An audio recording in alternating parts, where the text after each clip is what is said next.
Welcome, everybody, to Locked On Bulldogs here. Today, talking to you, Auburn fan, and you still think, you believe in your heart of hearts, you've convinced yourself that you can beat Georgia next year and upset us. And we're here to break it down of how ludicrous that is next on Locked On Bulldogs. You are Locked On Bulldogs, your daily podcast on the Georgia Bulldogs, part of the Locked On Podcast Network, your team every day.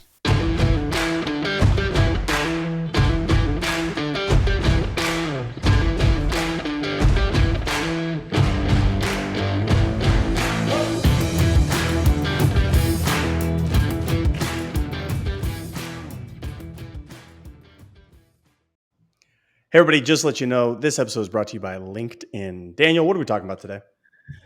Well, welcome to the Locked On Bulldogs podcast. As Clint mentioned, we are talking about the Plains Eagle people from Auburn University, I believe is what it's called. Maybe it's the University of Auburn. I think let's go with that. Wording is hard. Listen, I will say this just right off the jump. First of all, thanks for being here. Thanks for listening. YouTube, subscribe, leave us a comment, hit a thumbs up, hit that notification bell, tell a friend about the show. Audio, podcast, Stitcher, Spotify, Apple Podcasts, 5-star ratings and reviews are always fun and helpful. Help other people find the show, and we like that a lot. Thank you all for listening. We talked about expansion yesterday.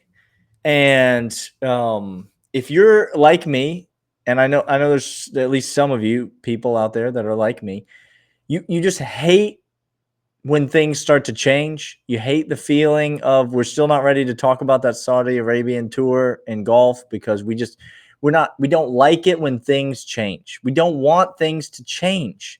Things are fine. Don't let them change. If you're like that and you're like me, and you hate all this college football buzz, and so you didn't listen to our episode yesterday because you saw the title and you were like, I don't want to talk about that. I don't want to talk about USC and UCLA going over to the Big Ten. I want to talk about NIL and all the things. Listen, let me just spoil it for you. A lot of the points that we came to yesterday is that college football is not broken. No. Everything is okay. And Georgia's actually coming out of this thing pretty good. So you can go back and listen to that tomorrow. One thing I do not want to see happen, though, Clint. Okay. And then this will be the last of that conversation. Segue us right into today. One thing I do not want to see happen is, Georgia's going to keep that Florida game. Georgia has to keep that Florida game. That's a non-negotiable. I will quit it all. I will burn it down. But you got to give me the Auburn game as well, Clint. You have to give it to me. I need it. I need to have it. Look, Daniel, I came in early in my fandom. I got really, really excited about a Georgia team, and I watched us go into Jordan Hare Stadium. Jordan Hare Stadium. It's named after Michael Jordan and Bugs Bunny did a movie together one time called Space Jam. Incredible. The replica is unbelievable. Trash. The original is fantastic. One of the best. The Michael Jordan movie. Yes, starring Bugs Bunny, and that is why they named that stadium that, because the president at the time of Auburn University loved that movie. Loved that movie. And so that's why they named the stadium Jordan Hare Stadium. And I watched Georgia get trounced, Daniel. Just kicked in the backside, up and down the field. Well, our correspondents, our peers over at Locked On Auburn had a bright idea bringing somebody on. Are we using the word peers? Are we using the word peers now? Peers has a lot of implications. Our colleagues.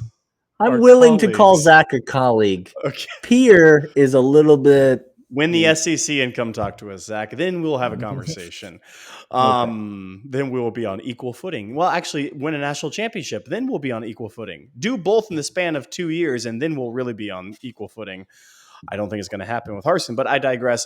Locked On Auburn came out, had somebody on the podcast talking about an article he written, talking about how Auburn was in good shape, better shape this year than last year. Better shape this year than Okay. last What? year to Okay. upset Georgia. And he feels really good about the odds. I'm going to run down all the reasons he gave, and then we're going to break down in segments 2 and 3 just how ludicrous and stupid these are. And I don't mean, like, I get it. I get it. We say things sometimes and they're hard and we want to hope for them. But some things we say and we have to go back and walk back and be like, I was a little foolish for saying it. One of the points is just a lie. Like, it was just factually a lie. And I'm going to talk about that. But here's why Locked On Auburn, and Zach didn't say this, is the guy he had, the guest. It's really dumb things we read on the internet, Clint. This is one of our favorite segments of all time on the podcast. In season, dumb stuff we read on the internet is one of our all-time favorites. We're going to talk Dumb about that stuff a we lot read on the more. internet. This is dumb stuff we heard on a podcast the other day. That's exactly right. Number one reason for Auburn having a great shot at overcoming the Georgia Bulldogs this year is the competent quarterback play. Daniel, point one is competent quarterback play. Now, if you were to ask Locked On Auburn, and this is going to be my counterpoint, who the starting quarterback of Auburn is right now, there is a lot of crickets happening on the other end. They believe Calzada is going to be the guy coming out. They hear a lot of him. So they talk about the floor being high for Calzada. He's not going to have poor decision-making a la Bo Nix, who is now at Auburn. So that was point number one. Point number two, the trenches. Phil Steele has ranked the O-line for Auburn as the second best in the SEC, right behind the beloved Bulldogs being number one in Phil Steele's SEC or rankings of SEC schools. Georgia's number one, Auburn is number two. So increased trench play. Number three, the blueprint from last year, Daniel. And by the way, I'm going to ridicule this one. I can't even keep up. You said we were going to start to break things down in segments 2 and 3. I'm starting to have a breakdown right now. I'm having a breakdown. I'm not breaking anything down. Daniel, there was a blueprint given on the first 3 drives of last year's game against Georgia that Auburn needs to replicate to beat us again the same way, if only we can do it. We're going to pick that apart. And then lastly, number 4 is they believe that the middle of the field is very susceptible in Georgia's defense. I told you, Daniel, the middle of the field is susceptible in our defense. We're going to come back. Daniel is going to go have some sort of medical solution to his problem of losing. Medical solution is right back here, Clint. It's right. You're looking at the medicine right here. I see it. But first, we want to let you know about LinkedIn. As the sun comes out on small businesses, more small businesses are hiring again, Daniel. It's happening all across America. As people are beginning to see that happen, small businesses need help finding and hiring people. And LinkedIn Jobs makes it easier to grow your team. LinkedIn Jobs helps you find the right people to interview faster and for free. You can create a job in minutes on LinkedIn Jobs to reach your network and beyond to the world's largest professional network of over 810 million people, just shy of the amount of people who threw their headphones off as they listened to that list of lunacy talking about how Auburn was going to beat us. Then add your job and the purple hiring frame to your LinkedIn profile to spread the word that you're hiring so your network can help find the right people. LinkedIn Jobs helps you find the candidates you want to talk to faster. Did you know every week nearly 40 million job seekers visit LinkedIn? Post your job for free at linkedin.com/lockedoncollege. That's linkedin.com/lockedoncollege to post your job for free. Terms and conditions apply. Daniel, where do you want to start? Which ludicrous point would you like to address first? I gave 4. Let me again. The high floor for Zach Calzada, if he is the one to come out. The trenches and the offensive line being better with snap counts, second in the SEC, according to Phil Steele. Third, the dink and dunk answer of marching. And I will put terms because that's exactly what the guest said. Auburn was marching on Georgia the first 3 drives against us last year, and they have a blueprint to do so. And then lastly, picking apart the middle of the field in Georgia's defense. Daniel, where do you want to start? I ask you. I have some points to bring to each of them, but what do you want to start? I'll just start. It's all very low-hanging fruit, Clint. And I know. I am laying on the ground and this fruit is right in front of my face. I don't even have to barely move. I just eat it straight off the tree. I don't even have to pick it at this point. Okay. Can we address the 500-pound gorilla in the room, which is that one of his points, number 2, I believe, is that Auburn has a great chance to beat Georgia because Auburn's offensive line is worse than Georgia's offensive line. That's his point. The point is that they are not up to par with Georgia's offensive line. They're better than all the other offensive lines in the SEC. How many of those teams are playing in the Auburn-Georgia game, Clint? Well, I think maybe if I can just put on his robe for a second and try to project what he is projecting, is that Auburn before didn't have good trench play, and they have Tank Bigsby back. And with an improved offensive line, he is going to run much better because they have more snap counts, they're more mature, and they're progressing in the system, is what he would say. And he would also then probably say that the running attack was successful against Georgia last year, and it's going to be better this year because the defensive line is worse and their offensive line is better. If I could channel his projections. But our offensive line is better. But theirs is better against our defense, so they're going to be able to run the ball better. So ours is going to help us score more points than we score. You have to play in the game. You don't just get to this year's team doesn't get to play against our last year's team in the game. That's not how the game works. So you're still using a Florida argument here. The Florida argument is Dan Mullen is closing the gap in recruiting against Georgia. Man, he did. Daniel, he closed that gap so well. The gap between unemployment and employment. Oh, I do. 100% I do. So many times we had to listen to Florida fans say that, when in reality, what they meant was Dan Mullen signed a better class this year than he did last year. Correct. But that's not closing the gap. Because we're better. Georgia's getting better than that. And in fact, Georgia's getting better at a faster rate than you're getting better, which means your point is we're going to beat you because we're not as good as you. That's the point that's being made. We're better incrementally than we were last year at a position that you are head and shoulders better than you were last year. Your growth on offensive line is substantially better, Georgia. Ours is incrementally better, but better nonetheless comparatively to the rest of the SEC. I think it's a ludicrous statement. I would have gone Tank being back. Tank Bigsby being back is more important to me. Him not transferring and him being on your team in a offense that may not have Bo Nix not knowing what play to call is a bigger importance in the offensive line because Tank is the type of running back who doesn't need good blocking to make yards. He can get 3-4 yards. Absolutely. That would be a bigger get for me. That's what I would want to stress because our defensive line is going to manhandle your offensive line. And the only hope you have is Tank creating in spite of that. That's the hope. And I would actually counter that point by saying Shivers, is he going to repeat? Is he injured? Is he back? What? Oh, wait. That's a question. See what I'm saying? Like, again, Tank being back, that's your big answer. Daniel, number 2 for me, the floor on Zach Calzada. Yeah, let's talk about Bo Nix. You mentioned Bo Nix in that last little bit. Can we talk about Bo Nix for a second? Please, let's do because he's bad now, Auburn? Is that what we're saying? Is he bad now? I thought he was Auburn Jesus. I heard he was quite good. I've been hearing it a lot. Heisman favorite? I've been hearing it a ton. Okay. I've been hearing he's laughably better than Stetson Fleming Bennett the fourth, but in addition to that, he's the most athletic quarterback Kirby Smart's ever seen. I get told that a lot. And Georgia defense, you know where they struggle, Daniel? They struggle with mobile quarterbacks. They struggle with mobile quarterbacks. Oh, wait, that's Alabama's defense, but we'll just say it about Georgia because they're also good. Daniel, I'm going to ask you. I'm going to give you stats for Zach Calzada, who is the transfer from A&M coming in. Mm-hmm. I'm going to give you some stats while he was okay.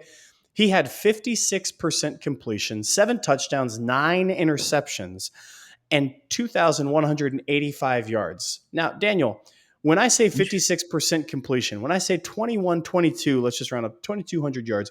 When I say an interception touchdown ratio, that's I'm not great at upside down. It's underwater. Is what it is. Thank you. You've drowned. 2 to 1, less than. It's bad when it's that. What if I was to tell you that completion percentage, Don't do it. touchdown to interception ratio, Don't do it. yards passing and yards They're not rushing ready. They're not were ready all for it. better with Bo Nix than Calzada. Oh, no. Just so we're clear, we now all agree, everyone on this podcast and everyone in the United States who doesn't live in the state of Oregon, everyone now agrees Bo Nix sucks as a quarterback. Okay? Okay. Point one. Now, what's the second point? But What's the follow-up to that? I don't think you upgraded. Oh, no. I think you probably downgraded. Do I think? Now, listen, here's the funny thing. Do I think the ceiling for Calzada is higher than the ceiling for Bo Nix? I absolutely do. But that's the laughable point that this buffoon makes is he's arguing not for the ceiling of Calzada, but for the quote high floor of Calzada. The bad decisions won't be there. The bad decisions are throwing more interceptions than touchdowns. Oops. Those are the bad decisions that we're talking about, right? Are we now again, let me make something perfectly clear. I believe that we will trounce Auburn. Am I saying there's not a universe in which Auburn beats us? No, I'm not, because I'm not that stupid. Because again, I became a fan and I got really hopeful. And then Jordan Hare Stadium happened and I watched a team that had such promise get absolutely crushed in that stadium. And I had all the confidence in the world. Daniel, what I'm suggesting is we need to make arguments based upon actual facts and evidence. That's what we need to do. And when you say the floor for Calzada is higher, who's not even the starting quarterback right now, by the way. Not there. Nope. Okay. But you're telling me his floor is higher than Bo Nix, which is fundamentally false to begin with. Stats prove differently. And he's not as athletic. And you don't know who's starting. TJ Finley might be the starter at Auburn. Then all of a sudden you got to flip your script and you got to say, no. We're going to do better because TJ Finley has a higher floor. TJ Finley has always been our guy. Don't do that. Don't do that. I'm begging you, don't do that. We're going to come back after this. I'm going to talk about my favorite, the false narrative that they marched 3 drives on. I love this. That was what was said. He said, and I quote, the first 3 drives we were marching on them. And I'm going to love talking about this. But first, Daniel's going to let you know about BetOnline. BetOnline, is your online sportsbook expert, and they are the official sportsbook partner of the Locked On Bulldogs podcast. You can bet on any sport that you like at betonline.net. Go there right now, open an account, make an initial deposit, enter the promo code Locked On, and you're going to get a bonus on your initial deposit. That's free money that they're going to give you. You use that money to bet. Maybe you sit on that money for a little bit. Clint, maybe you look at some of those college football futures. Season win totals are out right now. Some Heisman lines are out right now. You get in with the Weldon brothers and get in on some Stetson Bennett Heisman lines. Which, by the way, 3 years ago, if I told you that people were going to be talking about Stetson Bennett, even jokingly, to win the Heisman Trophy, Clint, what kind of a world would you imagine that we were living in? And yet, here we are. You go to betonline.net right now. You can bet on the young man, just like our friends, the Weldon brothers, have done. BetOnline, your online sportsbook experts. All right, Daniel, this is my favorite. I'm going to leave this one out because when I heard this, I audibly coughed because I think I just sucked in so much bologna, so much smoke that I didn't know which way was up. It was hard. You ever had smoked bologna though, Clint? It's a nice little smoked bologna, and then you fry that bologna sandwich. You get a fried bologna sandwich. You put a little char on both sides. Ooh. You put a little mustard on top of that thing. Okay. You got a stew going. On. Yeah. But when I heard that the dink and dunk down the field is the answer, that Auburn last year showed the blueprint on how to do this by dinking and dunking down the field. And the first 3 drives, we were marching on Georgia. So I wanted to remember well, because sometimes, Daniel, I forget things, but I said, I don't remember the game going that way, but I think the internet keeps record of these things. So let me go back. Does it? Okay. It does. Yeah. Let me go God back. Bless the internet. This is what I found out. Here are the initial first drives for Auburn. Okay. Field goal, interception, punt, punt, punt, punt, Oh, you down. kept going after. Yeah. Oh, Kept I went going past after the three. 3. No, I had to keep going past They the three. were field goal, interception, punt, That was the first 3 drives, Daniel. And these marching. ones, less than 3 plays, Daniel. So what Oh you're no. telling me is this isn't marching. Again, that's not marching. The interception was on the 3rd play, 3rd and 2, Bo Nix, N'Kobe Dean intercepted Bo Nix. The next So one, they got 3 no plays, first downs. They got no first downs on that drive. The next one, Bo Nix ran for 3 yards. Tank Bigsby ran for 3 yards. Bo Nix pass incomplete. They had a penalty on illegal formation on their punt, and then they punted 44 yards out of bounds.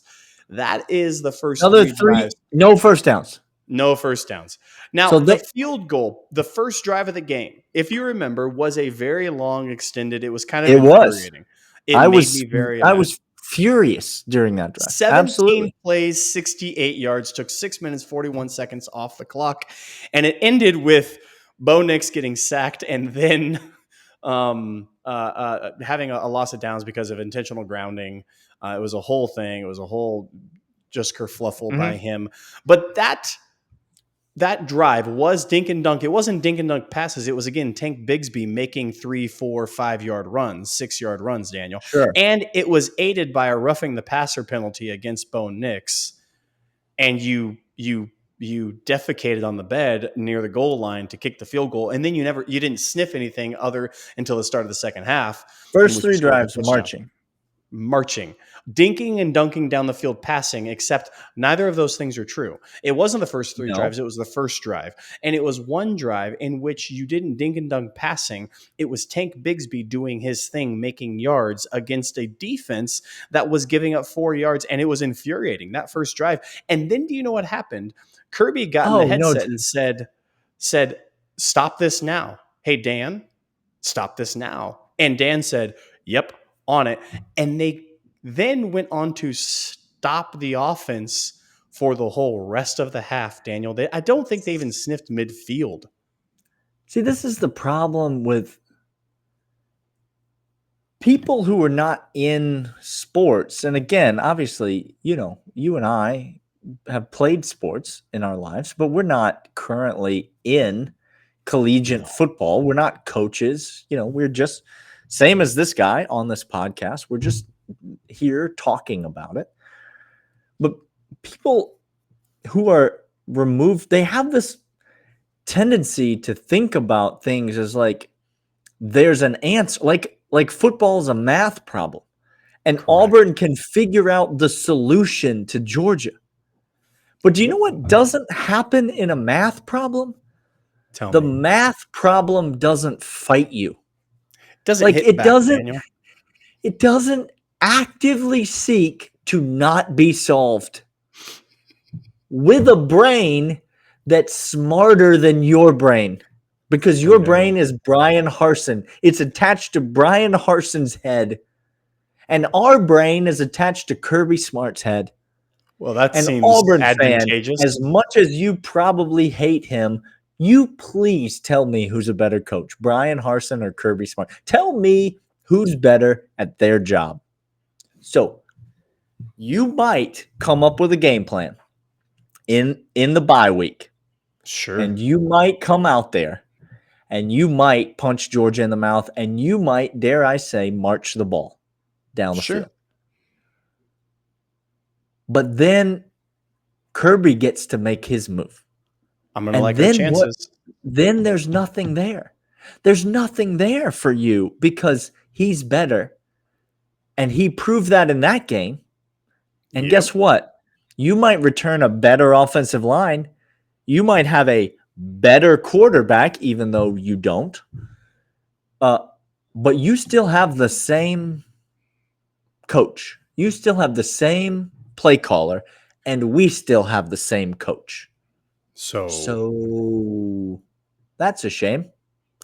That is. Now, let's talk about the middle of the field, Clint. Thank you. Let's wrap this up. Third segment, listeners, let's wrap this up by talking about how the middle of the field is going to be susceptible. I'm going to describe to you the middle of the field, Daniel, really quick. Okay. I got Tyke Smith, a former All-American. I got Christopher Smith, who is one of the best graded safeties in all of college football. Going to sneak into the first round again. Mark my words. Going to sneak Book into it. the first round. I'm again, Book it. y'all. Daniel and I don't know what a lockdown corner is at Georgia. We have never gotten that right. But I'll tell you one thing: sneaky first round picks. Book it. We've nailed them. Okay. And then we got popped. Okay. We got an inside linebacker that is speedy, athletic, and loves to hit. Stop me if you've heard this before. The last 3 years at Georgia. Okay. We got who stands in front of him, Clint? Who stands in front of them, Clint? And a really, really, really important cats. Jalen, I'm the best prospect there is, Carter. That's who stands in front of him, Daniel. That's the middle of the field. I don't know what part of that is open to you. Like, clueless. I don't. Again, here's what they read. Daniel. I'm guarantee you this is what Auburn reporter read. Georgia has 3 inside linebackers drafted in the same draft. And then 3 they defensive linemen drafted in the same draft. And then they said, "Oh, well that means that's too much snap count to replicate and replace. They must be weak in that. They must not have anybody. We should attack them there." That's what happened. And then all of a sudden you start doing research and you start figuring out who replaced him, and you should say, "Oh no, that's a bad idea." Can I ask a question? I know that there's no one here to answer it. Yes. You say we should attack them. Yeah. And I would just posit the question: with whom? With whom will you attack them? Like, who are your players that I should be even a little bit concerned about matching up against Christopher Smith? Do you remember last year, Daniel? I thought about this. Do you remember last year where we were on Locked On Auburn and we were talked about the wide receivers, the young kids making their market, the speediness. Oh, they got a lot of speed. They like to get those receivers the ball in space. You know how they like to do it. They like to get the ball out wide. They like to get those guys the ball, and then Daniel, they just... Did the wide receivers last year scare you at all for Auburn? No. Okay. The top 2 pass catchers at wide receiver are coming back. The third, Robinson, is gone from college football and football. But the top 2 are back. If they didn't scare me then, they don't scare me now. Yeah, the Canadian Football League's still out there, Clint. Thank you. You Good don't point. know. D-Rob might make his way. They still don't scare me, correct, because as we've stated multiple times, they have a worse quarterback throwing them the ball, and he's worse than a quarterback that we now all agree sucks. By the way, Dan, start Bo. Start. Oh, Bo, he's going to start please. Bo. He's going to start Bo. Of course he's going to start Bo. He's the scariest quarterback that Kirby's ever seen. He's the most athletic quarterback that Kirby's ever seen. We struggle with mobile. Okay. We do struggle against mobile quarterbacks. I can't wait. Auburn, you are cute. It's really fun to have you here at the big boy table for a minute. We'll see you when the season comes out, but we're moving on to Cincinnati at this point. There it is. And by Cincinnati, I mean the University of Cincinnati, a better team than you, Literally. Better program than you, a college football powerhouse compared to you. That's Cincinnati. All right. We'll be back the rest of this week. We got tons more to talk about here on the Locked On Bulldogs podcast. We'll see y'all then. See ya.